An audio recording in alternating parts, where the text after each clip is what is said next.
Ha. Esselamu aleyküm Tapra. Ve aleyküm Halmurat kovmuşsun. O Türkmenler aytmışlar ölmede gitti ya. Nire aytırma? Men diyeme internetim biraz nimetini yani internetle veren torunu teveledim. Tevelecek oldum. O da teorikleri demeden o kendi. Allah reklam edip demedip o benim kabul ettim. 5-6 ay bunun. Ne şu ayların şu nemelerini men yardımlar hep çıkıptır da. Şimdi ola berde servis veren o. O önkü yerimden hem ayırıptırlar. O şu uzak gün şoğulen meşgul oldum. Düğünüm tevabi bir hepte onun garaş diye. Doğru. Onun komşum bilen nemettim. Bine karı komşum var. O 90 yaşlı oyunu. Şoğulen nemettim. Ne arkadaşlarlayıp onu çağırdı. Ne şoğun oyunu diyorum ben demedim. Onu demedinden iş yerinden kovdum. Dan kapıyı yaptım. Ben Halmurat'ını vuruşuk deyip. Tapara yaşlı geçen günlerde katı köp vaka bolup geçti de yurdun içinde de taşınma da görülecek borsak bunu bir sutkalığım burun var eğer edilirse yani vacip zatın üstüne durup geçmek gerek mi katiyen efendim görün eşten varsan ya bilen varsan ne bir topardatlar bolup geçti yurdun içinde esasen hem sonki yağan 3-4 günlükte yağan yine de güçlü dolu çabuk geldi de Maru vilayetine Evap vilayetine Marin halkına Marada bayramalıyım kaça çıktı bayram ama çarjığın ilatı çıktı yani yoluna hava nezelen daraj mikrayon yerine Zaten narazılık atıp polisler şu tayda ilanışıp böyler hava öyn koşuşturacak bolup ilatı öýüne salacak bolup ýazy geçirýärler. Indi şu kun gelen soňky maglumaty görä Lewapda asla internet ýok ýaş. Bilema ne derecede dolu adamlar aydarlar da soňda. Ine ýurdun ýagdaýy şeýle nesem näme diýjek aýtjak bolsaňyz ine watandaşlarymyzyň öňünden 3-4 gün görünmediňiz aýdy berin separaýasy sizden. O iyileşler bağışlan o men canım ta keyfim kök o tidem giderleyen telefonda internet var o yöne yankı Zoom'a çıkmak için kompüter gerekte o onun kompüterim demedi yankı fibra bağlı o fibram ne yankı çopun bulaştırıp yardıma da düşmendir de derhal taymundan on ettirmiyor. Doğru separa. O ya 3-4 günün içinde düzeler ben ne komşuyla arkadaşıya yemedim taptık yolunu. O Halmurat benim ilerleyen terediyen hem becen teredip bilmesem molun o yağdaylarının kıyınlığına duyan kıyın olacağını yoğun bilye. Entak yoğunluğuna bundan ağırrak nemeler gelmeli sebebi kıyınçılık dünyanın hem yerine var da yönü Türkmenistan'ın hükümet bolman son o tayda adam ağır olmalı o yağdaylarını bilen onun yönünden aydiya da şeyler aktif o entak yönünde güydüm var o adam kıyınçılık olmalı o sebebi yankı yakın diyem nemeti geçti o yankı patan yerine iyilecek daha dekildi yine yaşadı. İn olmanla adamlar ağaç olmadı da onu yetmediler. Allah kuvvet versin diyemesek başka akla alınan ok. Gözlerim iştahat bilen ok. Bilmesin, bilmeyenin bilenkine betmesin deyip bir Türkmenin bir kargancı var da. Ben şoları yalak oluyor da. Başka näme täzelik var bu dünyada Halmurat? Şu yan aytdyň soň biraz ştatyny dinrak görüňizler separa. Ine görýänizmi? Ozal paxta kirli, son buğday ekilen yerler bar. Gara hökümetiň buýrugy boýunça hem zat ekilmeli yerler ekildi da inni ýylydına 2 gezek çabga geldi. Bir hepden dowamyn. Meýdanlar gark. Maru vilayetinde de soň ýaly, Lewapda da soň ýaly. inni bular iyidine qaytmışım edip düýnüň hökümet aýdymyş, ay adamlar näme etseňiz ekin öldüňiz, açlykdan öldüňiz çykyn diýenler. Men şu taýdyny size soraw berjek bolýanna, bilermen hökmüne spesialist hökmüne. Inni şundan soň häzir entek ýerim läbi palçyk. Guranyň soň bir zat ekip bir hasyl alyp boljak, näme ekip boljak ota. Ekläýin. Dayhan bilir o yerli nemenin näme oýjagyny ýöne giç. O dokurumy ıtdy başlar. O ýaş diýen top. Gaun arpda käýmeler bilemok men başga näme demekjekler. O Mekke jogan zat ekilse bolmazmy? Bolýan yer badyr, howaň çertlerine görä halmyra. Onu ben berden planda dekmelliýden ýalňyş bor. Ýöne yekiljek bolsa iýiljek zat demetmeli. O şondan başga näme entek bulan üstüne näme de bardyr. Näme diýe? Çekirtke on hompom gelýär, ýokardan gelýär da çekirtke de gelmeli. Şu ýyl soňa da garaşylýar da, şu prognozlar bar. O gelmedin, gıytak geçip gittin olun ýöne prognozlar bar da. Şolar ýaly. Yo inni şu ýagan ýagys, paxta bilen ekren buğdaýy daýyladym, kana hilip pikir edýän. Yerindekiler görýändir, ol ýanky çiğ bolsa biltip bir demesi vardır, keteli vardır. Şolar ýaly ketelen deme diýär. O da var, onun paxta kapaklap çıkıp bilmeýär çykkan demeden olsa. Ya boğup öldürýär, kapaklaya da nemeden. Yerine bağlı. Berden oturup plandat bolur, plandat bolmaz diýmek ýalňyş bol. Yerine daýganlar bilýändir. Onu Türkmenistanyň nemesi bir territoriýa bolany aşoğdun küýlen barynky deň däldir. O agalynky köçükdir. O tepde ýanky ýekiş demelerem arasynda bir 5-10 tapawut bardyr her ýerinde. Ýagdaýlary şeýleräkdir o taýlar. Inni ýene bir mesele var. Şuň gelip gowuşdy ol habar. Inni Türkmenistan tarapy 29-na bärik şol samolyot ugruşdy. Ýanky Türkiýe. Türkiýede de maňa berilen maglumata görä ýa şol elinden yasak diýdi, men bilemok şol ýeme vitnajitrstvo ýanky ýok bolmaç emelle ýaşama ursady, ýa möhleti dolany. Şolar diýe 400 adam da bar diýe saklanan belge alynan bilemok. Şolary maketçek, ondan olma wata durullarym bar diýe, ozoldan şol ýazylyp biletler koýan ýazgyç ýeme geçirildi. 29-na Türkmen avialiniýalary uçup gelmeli diýilen gurrun bar, onu ýeme ýok. Onu anyklama, açıklama ýok. Emma ýeme bir Türk avialiniýalary Aşgabatda aýyň birinden uçmaly diýilen hana bilet satylýar diýip aýdylan bildirişi bar, onu kopýasyny maňa uğratdylar. Demek birinci ýylyna Türkmenistana uçuljak. Inni arada aýdypdym da maňa gelen anyk habara görä, şol Aşgabatyň etegine aeroportyň bir töwereklerine bolmaly, daşa gitmediýär, belki özbeýiniň bir gapdalynadyr ýa kelete töwerekleri bilemem. Olar şol palatysyna lager gurupdyrlar. Gelen adamlary şo taksirmek üçin samolyotdan düşür. Hem karantin bahanasy bilen hem elekden geçirmeliler bulary, mehemaň işlerler. Ol 16 aprelde insan kakidilen reisi ýa-ni maýda şu bayramçylyklarda öýüne baryp durady. 16 aprel uçup gider. Näme diýerler ol adamlar? Toraga çekgelir diýe her gün adamlar. Nirde boldun, näme işledin, kimi diňledin, biziň saýtlarymyzy gördülermi, näme etdiler, kim bilen gatnaşyk bar, kimi tanýan, kimi bilýän, bolar näme etdi, nire gitdi, ýanyndaky ýoldaşlar kim? Ine şular ýaly ölüň soragyny berýärler diýe. Ine o näçe öýüne gitdi, näçetini bular tutup alyp gal, hiç şeýle informasiýa ýok. Ýöne edilýäni iş şol sapar. Ine bir ýagdaýda biz näme maslahat berip biler halkymyza? Halmurat ine ben başlagatym ýygyna gaýdanna o taýda iş berjek adama ýok. Şeýlem.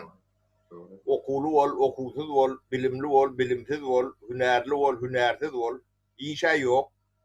işe verilecek gel. Bulon yonu varıp şulon eline tutsa olmalı. Bulonun ediyen zatları ne görünüp tuta. Tutsa da urup tövüp yencip o da prot etmeli. Başka bulon edecek zatları yok da. Ondan şu Türkiye'nin türmesinde oturanın oğudur. Türme oturacak oldu. Ola bir gitmeyin. Oku oturanın molduğunuz gitmeyin. Şu tayda size hüneriniz bilin iş verecek adamım yok.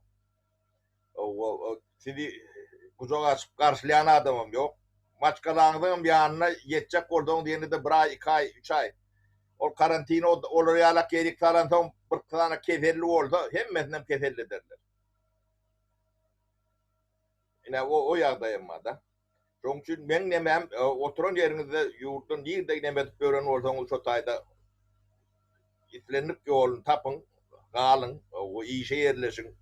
Kıyındır, yani bu kıyınçılık, o tayda kıyınçılıktan yine kovdu.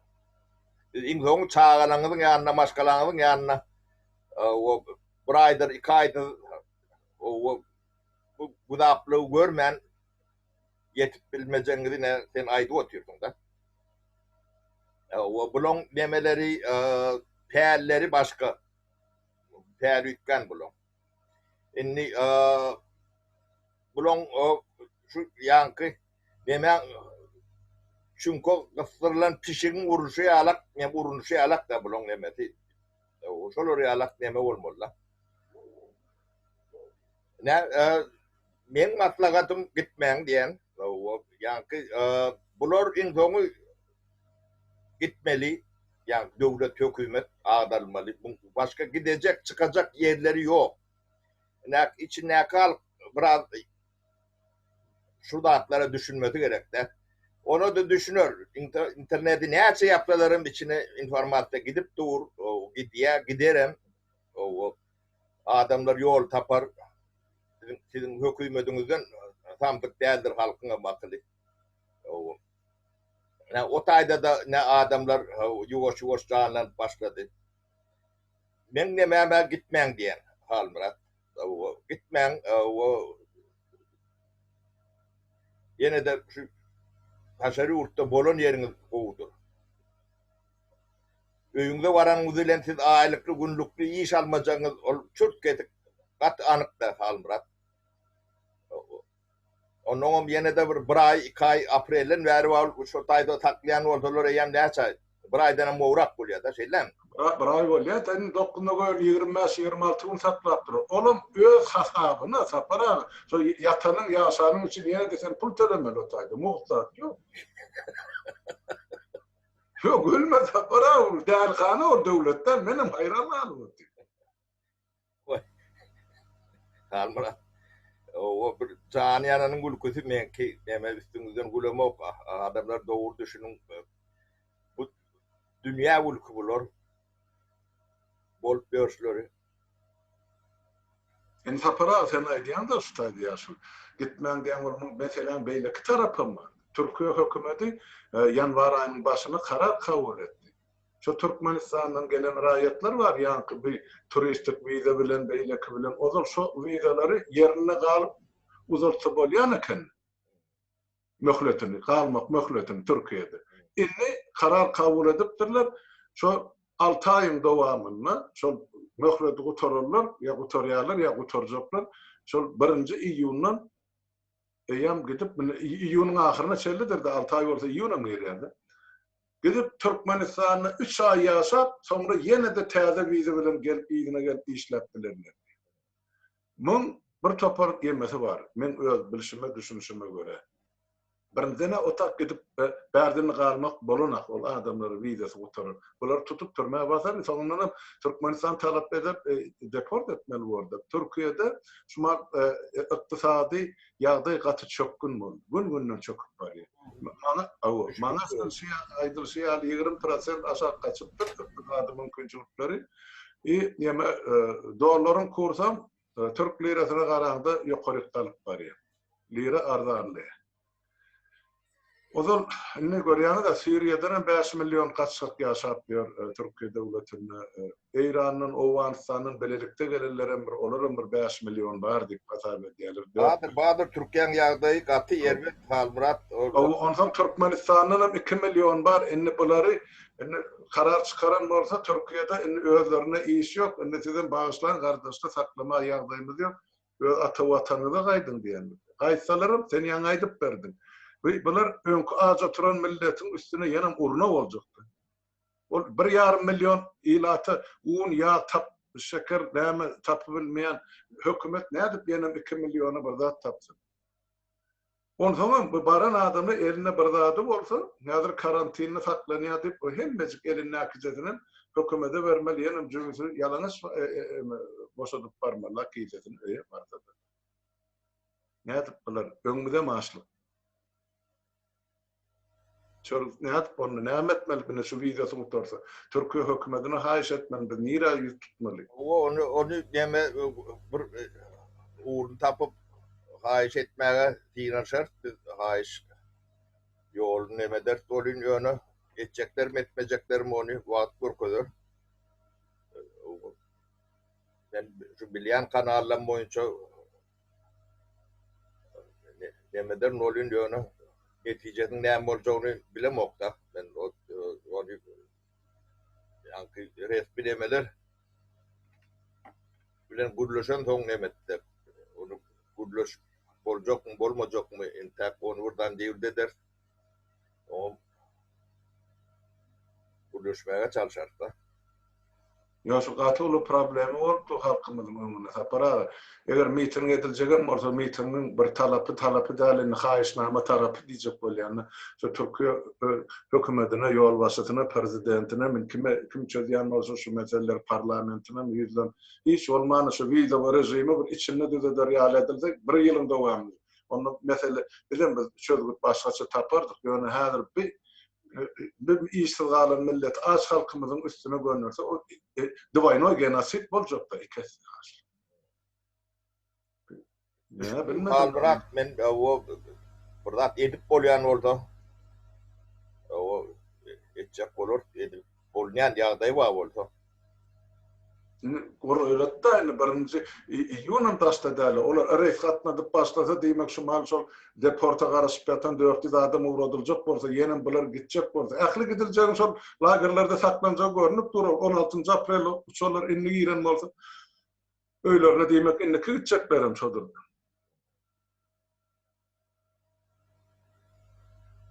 Berden baran adam Amerika hökümeti üçin potensialny hem terörist hem döwletiň dönügi hem satyjysy näme istesin. Hemmejik başdan şu 2 milyon halk hemmejik 2 milyon halk düşmanyň bolýar. Tapawdy ýok. Olar gaçyşanan bolsa, şu işlere gatışmadygan bolsa, bizi dinlänen bolsa, dinlemedigen bolsa hemmejik bir aýakdan türüp düşman hasabyna başladylar. Olar anyk sapara. İşinin haber geldi de organlardan. Hemmejik şu günne şol da proses çağırýarlar diýip. Beýle de zat bolma, näil konslager boldy. Nemislarda da beýle de zulm bolar. Nädir? Ne hayran tapar. Ay şol nämäni soňky nemeleri bular Halmurat. Ya bu çözümü tapylar o bir de ýol görkezler bir ýerlerden ýoşarçylar. Ben problema düşündüm, ben bilemokdum bular ýalak ýagdaýyň beýledigini. Baslaga eder, akyl torar, ýol wa bolsa.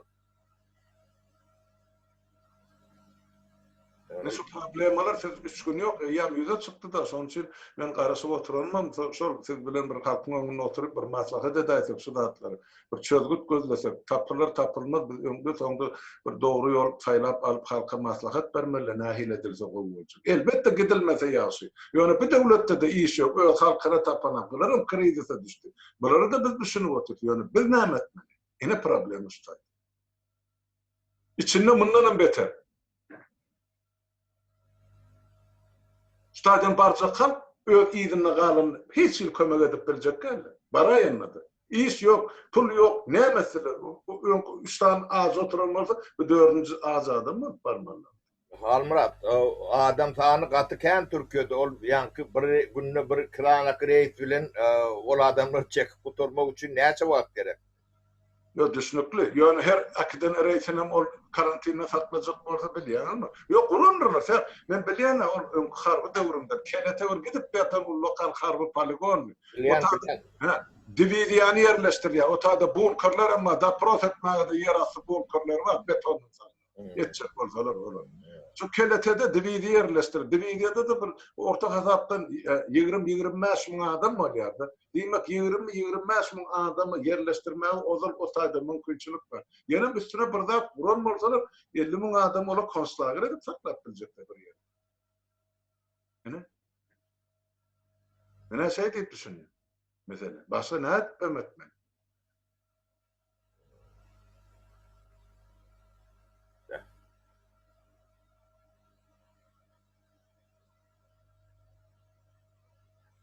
Ýagdaý gatagır bolsundan şugun şol bir denan doganymyz aýtdyma Halmurat Aşgabatyň ýagdaýyny aýdyp berdi. Ol häzir maňa rolik uğradar, size uğratjakdy da sizem efire çykmaňyzda Halmurat size uğradaýyn bolýar diýdim. Mene şol uğratyp aýdyp ber men häzir ştada hiç zat aýtmaýyn. Öýde aýtsam şol roligini goýaly. Ine görersiň näme diýilýän. Halmurat, men yankı telefonum normal telefon işleyen yönü WhatsApp, Telegram, şolar işleyen nokta internet olmadan. Ben yankı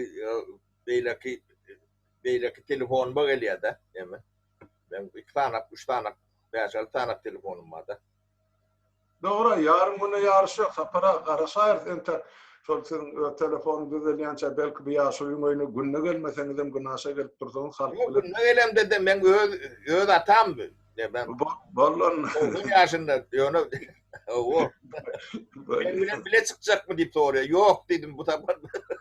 Onu getir bir gün otur onu bilen suya çevirleşelim. Ondan o garry enemem var. O da menem çıkayın mı diýip soruyor. Yok dedim, men tak durun, men tak Halmurat'tan soraly dedim. Bolar. Ay bolar bolmasa bir gün oturup Şwedlan pensionerleriň durmuşy barada gurrun etsek, ine düşünşär oturup var, halk onam görsün gerek bolsa, olam bir dünýä garaýşyny giňetmek üçin boldy. Ýöne size de gatykan adam maňa ýazyp sizi sorýan adamlykan salam aýdýarlar we onu aýtmak pardym. Ojağa da oglana ýa pul ýygnaly Moskwada. O 320 müň rubl ýygnadylar milletçe. Orsiýet tokap berir. Hatta şu studentlerimiz 100 manattan 200 rubelden uğrattılar şolar şu kömek. Tüveleme. Şeyle bir ağzı bir halkımız var. Ýöne bu 28 ýyllar depesinden başyp aýratyn saklap bölüp düşüp arasyny agzaralyk saryp ine bir döwran sürüp berer 2 sany haramzada ine. Tüveleme. Aýgaty bolmasa parany olaglaryň man operasiýasyny birinji gün operasiýa ýatyrjaklar. Hemme zady taýýar puly tölenmi şumal predaparatsion sastaýanyda şumal taýýarlap berdiler. Birinji gün bizim oradymyzyň demeti var. Gyýdy. Yani odan nepede ýatan o kirurg, kardiohirurg şu töwereklarda Moskvada bolmaly. Bolar. Ay gerek bolsa onda ýüz tutar häzir. Verdim jaňa gurulşan bolmagy mümkin. Goğunluk veren dat divan emetdi. Berekella. Tanrı ýalkasyn, toýuna gaýsyn. Ay bir ulakan da şey edip bire arka durmadan şu kıyın yollarda belirliyor da kimin kimdigi nahil halktan.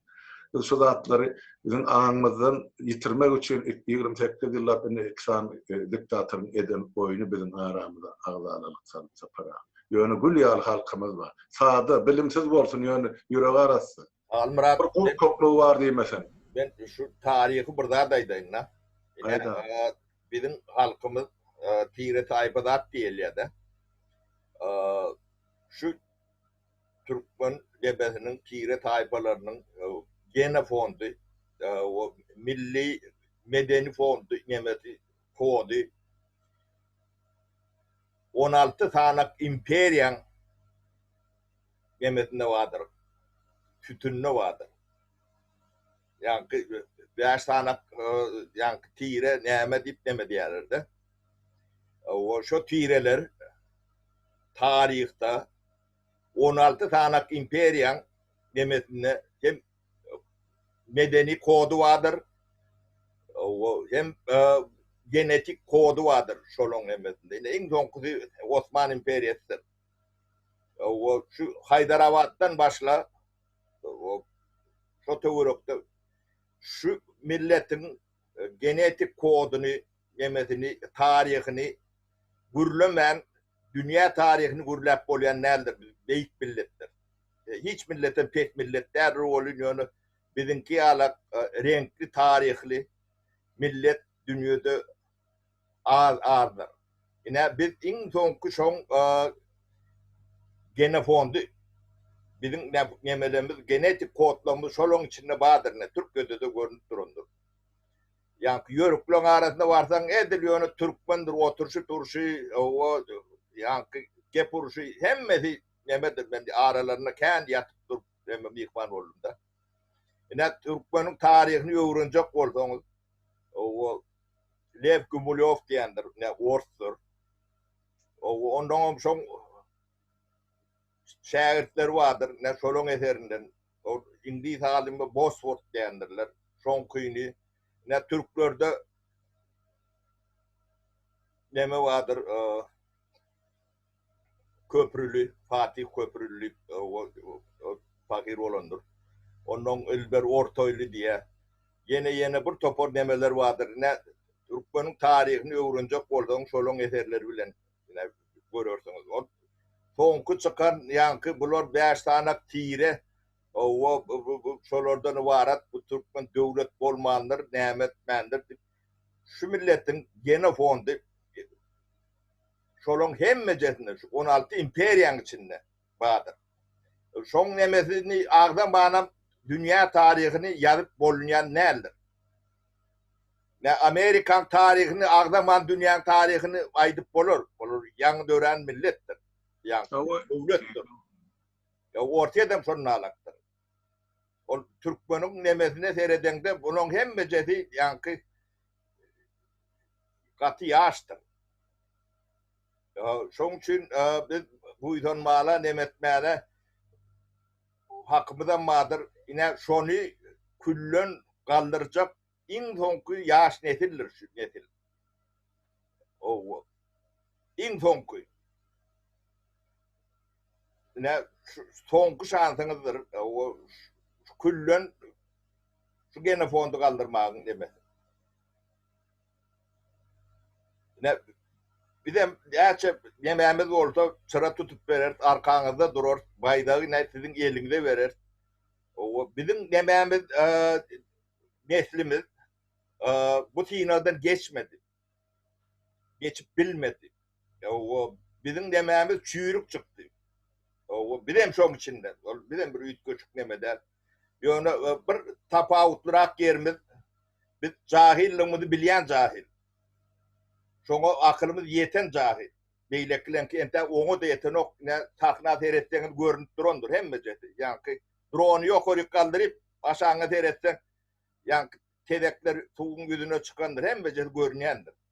At tutup oturmada gerek geldir hiç tatdyr. Çüýrükdir. Bizim nesil çüýrükdir. Şoň üçin şu ýaş nesil biz baýda şolara berýär. Şolaryň arkasynda durýar. Näme maslahat gerek bolsa elimizden gelenini şolar diketmelidir. Özüm en sonku şanstır şu. Doğru.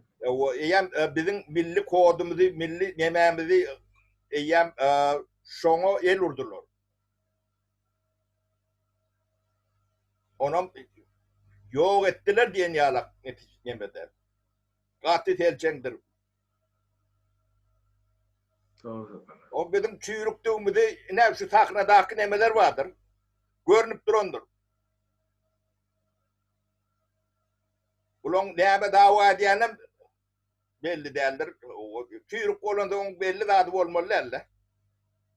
O kimin devirmenine su uyandığını bilenlerdir. Beyleklerine bilenlerdir. Ambisyeler vardır yine yoktur. O da atları boştur. Öder boştur. Hiç ellerinden bok gelen yoktur. Ben de hem mecesini başı Türkmenistan'ın kadr potansiyelini öleyen. O benim şolun içinde benim bir üç köşkler değil. Yani üç köşkler değerliğini bilen nemede kadrda. Soňçynyň özüňde işleýän boka ora telegraf bilýär türkmen sözü. Men şonu bilýär. Doğru. O köpüsü onun bilen o. Ine yaşlarımızın içinde yetişenler katıken. Katıken ine şulara ne hile kömök etmeden oldu. Eder. Ne şular kutarıp bilecek şular. Kutarıp bilecek şular. Hakiki. Yeme de tapara bir zaman sözüm böyle iştaydı. Görüyor musun? Diğeri de ne yaşlı adam olsa ya bir önümüze tutmalı. Yaşlı yığımda düştüğünden yağlı terze vurlayalım.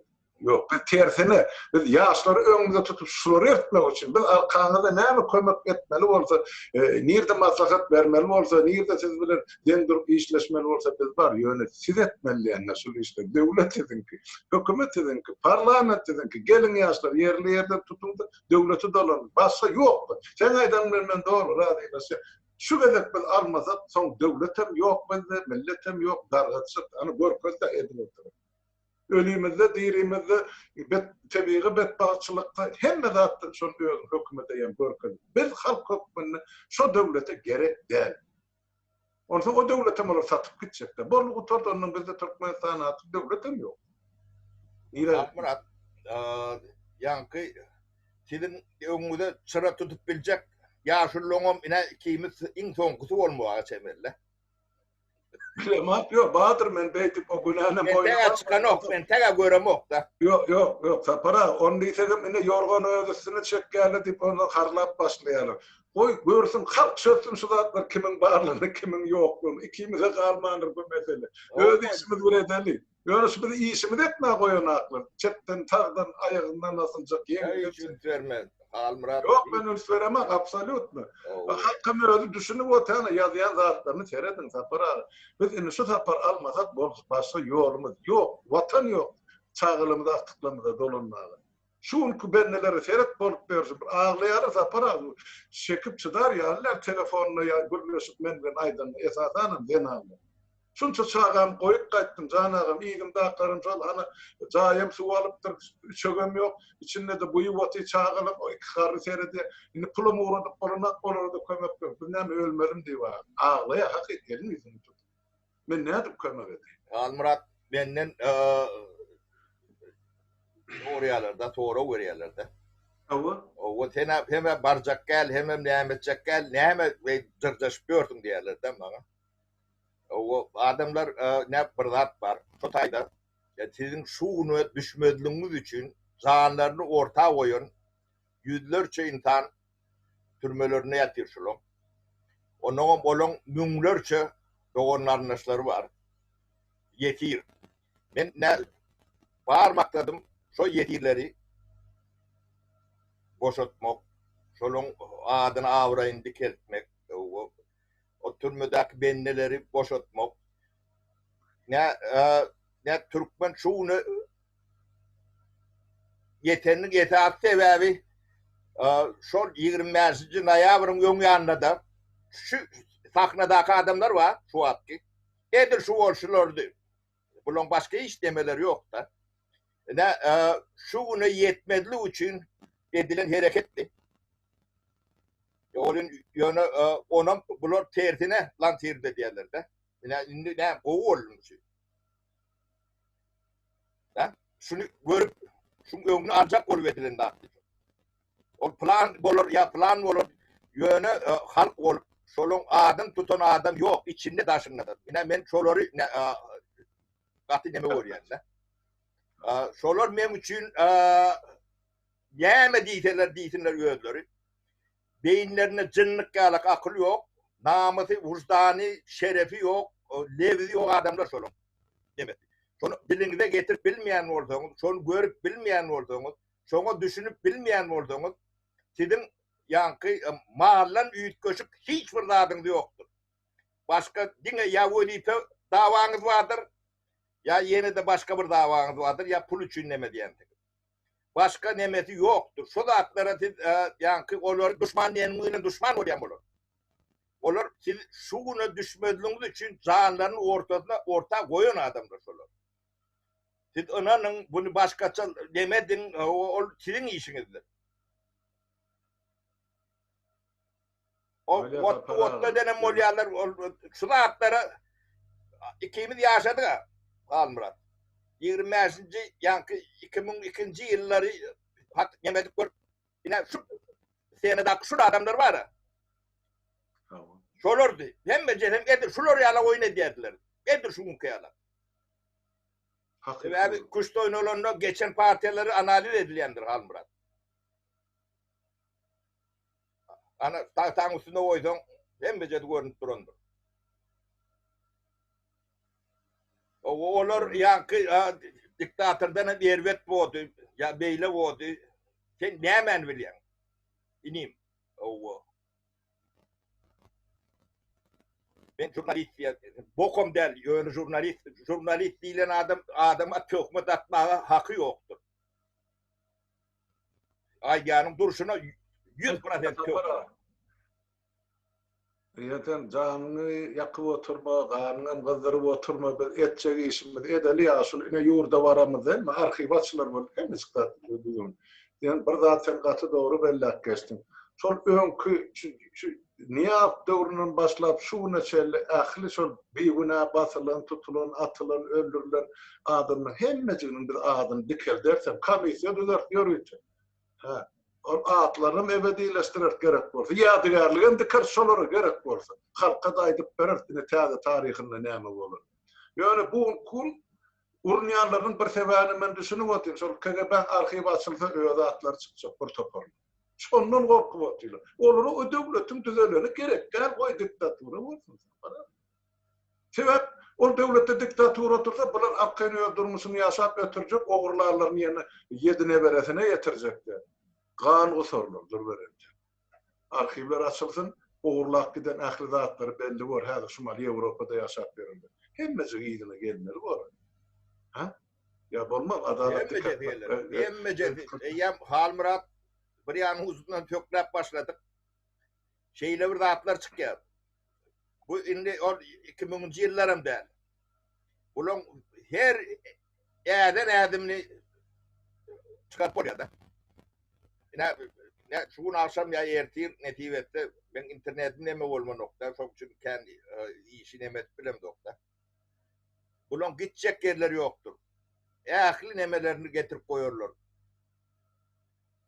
Elleri bile getirirler. O bir yan ucuna tökla vurduk. Her patortan yanında 25 tane kolu geldi. 50-60 tane. Kadın olsun mu, yeni vör mü, şaplan diyeceğini çıkıyor da şu taylarda. Yönü yani ortayaktaki studentlere seyretmen pasol var. Son aylığı $6,000. Hiç de demeden o. Pasolsa bana ne olmuş? Şunun hizmeti ne diye yankı emele.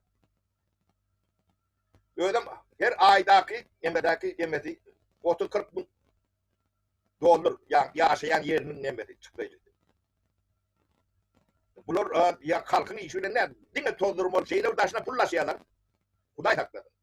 Ne diyeme Çercuk'tan Zebab rayonunun Kerki'den Biraz mikrofonun doğrulu sesin kırılak geldi. Nime'den Kerki taraftan ovana buğday tatlıya diye de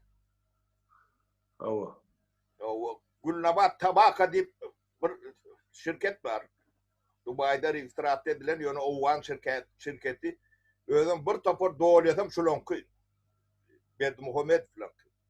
Şu tayda Ovanstan'ın un fabrikaları var. Düşen mi? Yankı Levap'tan buğday otayık gidiyor. Onların onun dünya satıyorlardan.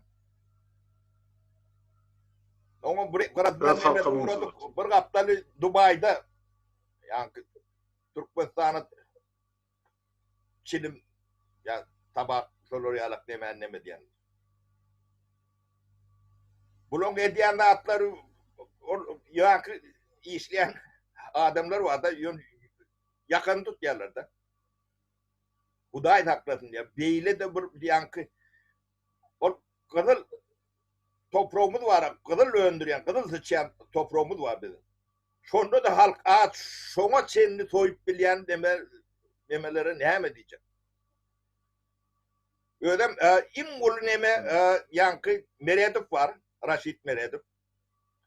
Şunu ne ayağından asıp demetmeli. Ödem köp kanalları şunu nemesi bilen gidiyor da. Hiç kanalmışsın. Pasportvan nemesi bilen gidiyor da. Ente Fransa'da da bulon nemeleri var. Katıken. Tak biz bir yan ucundan başladık da. Dubai'ye de yetersiz. Yeme de tapara ne için Raşit Meredip'in sebep diplomatiki yük var, diplomatlar postası var, bunlar ellerilmesi. Pul uğrasa da ne uğrasa da şoň üstüne teriye uğrasa da geçip durda. Onun asma hiç gün hakkı yok. On doğrudan mı Raşit Meredip'in üstünden gidiyor. Menne de var bir topar informasyon. Yani diyecek bolýan adamız halkın doğru düşünmek için men bir obrazlaryny bir zat aýdyp. Ne karıncana bilýär hemme meseleden tapara. Ähli garynja şu iýje işçegini agzyna alyp öz hinine getirdik ya da. Şol gapýarda hinine getirjek bu döwrekdaşlar. Bizimkiler şumal hökümet başynda oturarlar. Bular hinine duran zaty bir tohumlar hinin içinden döwrekdaşa daşaýar. Ene hinin içinde zat ýok döwletin gaznasy boş obrazlaryny aýdym. Halmurat. 13 ýylda Kadynyň bahasy, jaýynyň bahasy. Biznesin däl ýöne jaýynyň bahasy, duran ýeri. 24 adam işleyen gımmat yerinde. 200 milyon yemeden funt sterlinkten yok orada da. Onun yönü entek biznes tipsattan ondan hem yok oradadır. 24 adam işleyen. Ödem patorsu patrontaj ediyor.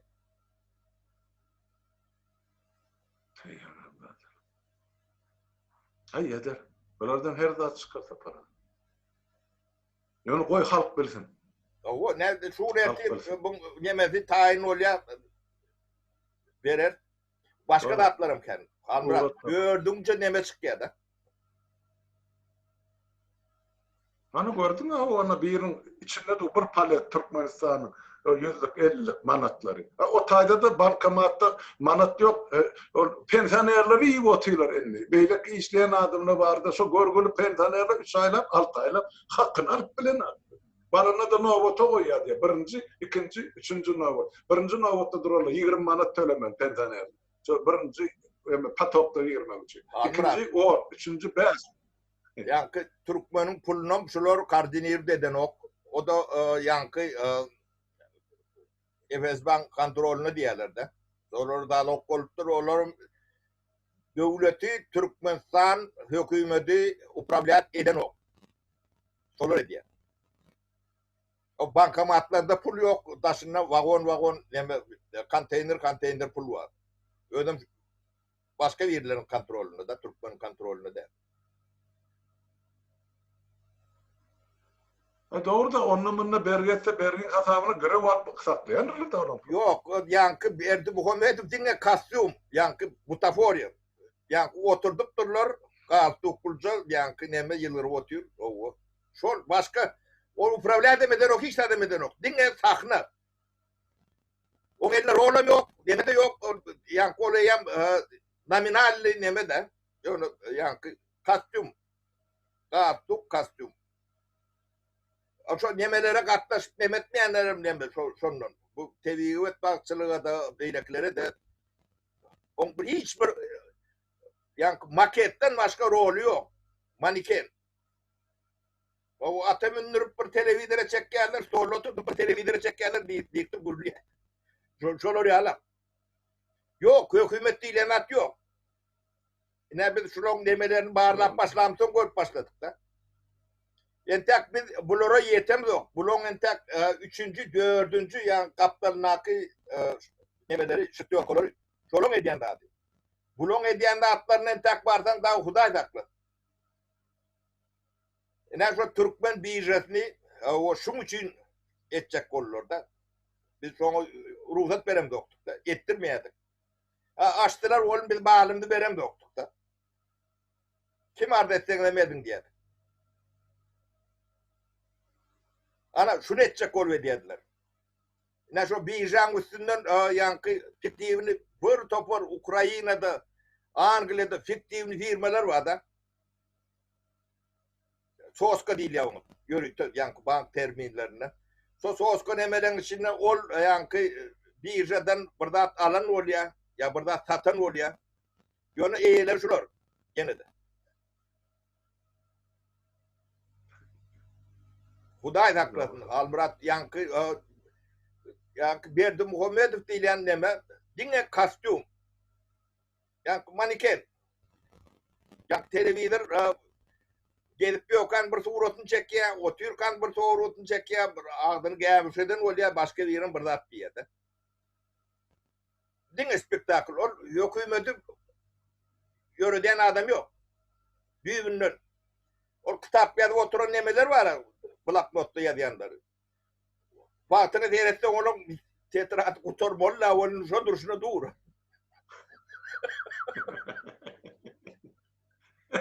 Näme yazýanam näberli? Owo. Haýdat yazýanlar para. Olya ağzı gülkümde de para ne? Almurat ne in son bir zat aýdyn, o yankı azatlık verilen zat değildir. Azatlık alınıp bolmayan zattır. O baylığa verilen zat değildir. Edil azatlık yalaktır. Alıp bolmayan zatlar. Baylığın şodur. Bu demek yankı baylık demek ne beyin bilgi bilim o leviz imtihanın hili yankı adam şekilli adam ne şu baylıktır. O hili imtihan bilgili bilimli o levizli namuscan yemeli her gayratlı yine şu baylıktır. O verilen yöne pul iyiler kuturur o kanalizasya gidiyor bir katta. O şol yankı alınıp olmayan da adım oldu. Baylık ne şodur. Bu adamlar yöne yankı şu muhtaç olsa verilse bay olur diye bay olmayan nedir onun? Adat bolurnu diye, adam bol bolmayandır. Adat senin alıp bilmeyecek zatlar bağ oldu ne şu atın adattındır. Ondan alıp geçenler. Olmadı yank burnun ben boynundan halka demedi tüyler yörürler. Gidak demeselerin şu takip edersin. Şu hakkı bol yağdayımıza geliyorsa. Yani şolar yalak kalmırat. Müstahide bu Kurayel benim yankı bizim Cemal Bey amca diye de bunu Cemal Bey'in amcasını yad etmeli. O garry gurtular olaram yatmalar toğdan yaşanırdı. Sağ olsunlar. Eger erti mümkün bolsa erti dowam ettirip bolmasa da garaşyk görelim. Bol men bunu gelip bilýän ben öýdüň ýalak bular. Bolýa onu. Sapara sağ ol dostum vatandaşlar sizden sağ oturun sağ olun. Bolýa sağ olun adamlar sağ olun.